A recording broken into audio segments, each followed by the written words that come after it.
Good morning. Just like many of you this morning, since there's really nowhere for us to go, right? We're not in a hurry to go anywhere. We can take a few moments perhaps and just take a deep breath, give a word of thanks. There is an awful lot for us to give thanks for, isn't there? Everything isn't bad. We're definitely in the midst of a real testing, a real trial, but everything's not bad. Families are actually spending time together, right? Perhaps spending more time than we've spent in a long time with one another. Perhaps people are actually having to have conversations. Maybe share some things of their heart that they've not shared in a while. I hope so. I hope that some of our time is being used like that. I'm dressed up this morning because it's weed whacking time. There's a break in the rain, and living out here in the woods, up in the mountains, it's time to break out the weed whacker. Make sure we get some of that stuff done as well. So I'm dressed appropriately this morning. When I pulled up into the driveway of the church this morning, I looked into the mailbox, and one of the young college students out here in Kashawa was supposed to go on a missions trip next month to Cuba.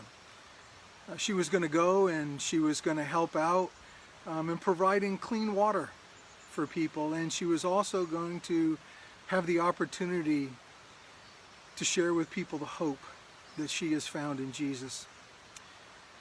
She definitely was looking forward to going, and because of the coronavirus, she's not going to be able to go, and we were all praying for her, that God would use her. Well, I'll tell you what, when I got to the post office, or to the mailbox this morning, I opened it up, and there were some carnations in a note from Johanna. Thank you very much, Johanna.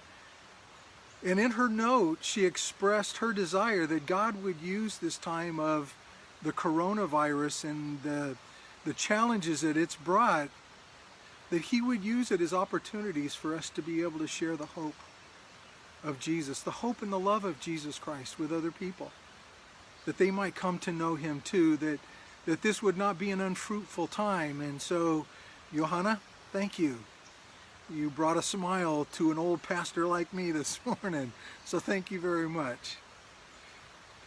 I really like Johanna's heart, that she's thinking about those who do not yet know who Jesus is. They've not met Him personally. They haven't received the forgiveness and the eternal life that He offers. Some people may not know anything about Him at all.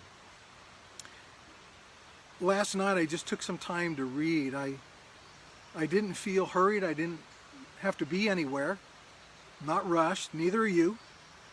So I took some time to read some of the stories. And I was reminded of the fact that sometimes Jesus would go out into the desert. And sometimes He would go out to towns and villages. Sometimes He would go into Jerusalem, and sometimes He would go up by the Sea of Galilee, where a lot of His apostles were fishermen. He had called them, and their profession was being fishermen. And it's interesting that Jesus told them that no longer are you going to be fishing for food, fish for food, but you're going to be fishing for men. As I reread some of the stories, it just dawned on me the passion and the compassion and the love that Jesus has for hurting people. Jesus would go to a town or a village, or in Jerusalem, or out in a desert area, on a mountainside. People would either be hungry, thousands of people would be hungry, and He would see a need. People who were blind, and He had compassion on them. There were people who had been for 38 years, especially a specific man. He was lame. 38 years. And out of a huge group of people, Jesus noticed him, and He had compassion on him. People who had leprosy, and He healed them. There were actually people who were demon possessed, and Jesus set them free of the demons. There were times when Jesus raised the dead. I think of a little girl. And Jesus raised that little girl from the dead. I think of a young man whose mom was a widow. And they were actually on the way to the cemetery to bury him. And Jesus touched the casket. And he told the young man to rise. And it says that he gave the mother back her son. She was a widow, and this was her only son and her only provision. He was the one who was going to take care of her, and he had died, and Jesus raises him from the dead. And last of all, not least, his good friend Lazarus, the brother of Mary and Martha. Lazarus had been in the tomb for 4 days, dead. Jesus and his apostles arrive, and Jesus stands outside the tomb, and he says, "Lazarus, come forth." And Lazarus, wrapped up into the burial garb, walked out of the tomb alive. It's interesting that right before Jesus called his friend Lazarus to come out of the tomb, we are reminded that Jesus wept. Jesus really loved his friends. He cared about people. If all that we've ever thought about Jesus is that he signifies religion, the do's and the don'ts, it's not really who he is. See, Christianity is really not about religion, it's about a relationship. All other forms are forms of religion because they don't deal with a personal relationship. Jesus says that I and the Father are one. If you've seen me, you've seen the Father. I was reminded last night of the great passion and the love that Jesus has for those who are hurting. There's a lot of people that are hurting now.